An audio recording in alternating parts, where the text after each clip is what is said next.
આજે પોરબંદર જિલ્લાની તાલુકાની મોઢવાડા તાલુકા પંચાયતની સીટ ઉપર મેં મારા ગામ મોઢવાડાની અંદર આજે મતદાન કર્યું.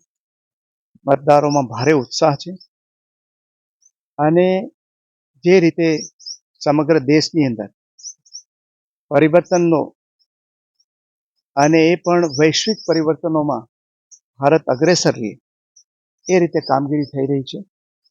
અને જે રીતે રાજ્ય સરકાર ભારતીય જનતા પાર્ટીના નેતૃત્વની અંદર કામ કરી રહી છે એ રીતે આખો દેશ આજે જે યશસ્વી પ્રધાનમંત્રી નરેન્દ્રભાઈની આગેવાનીમાં એક થઈને ભારતીય જનતા પાર્ટી સાથે જોડાઈને વિકાસની હરણફાળ ભરી રહ્યું છે. એ રીતે ગુજરાતમાં પણ આપણા લોકપ્રિય મુખ્યમંત્રી ભૂપેન્દ્રભાઈ પટેલની આગેવાનીમાં ગુજરાત સમગ્ર દેશમાં વિકાસનું નેતૃત્વ કરી રહ્યું છે.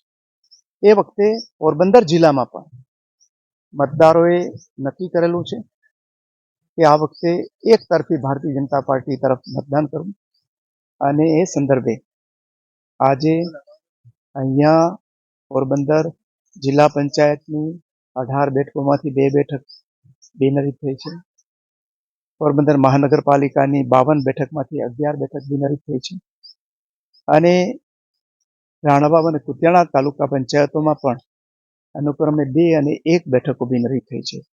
ત્યારે આજે યોજાઈ રહેલી જે બાકીની બેઠકોની ચૂંટણી છે એમાં તમામ બેઠકો ઉપર ભારતીય જનતા પાર્ટી વિજય મેળવીને પ્રજાના સહકારથી પ્રજાની ઈચ્છાથી એક રેકોર્ડ પ્રસ્થાપિત કરશે.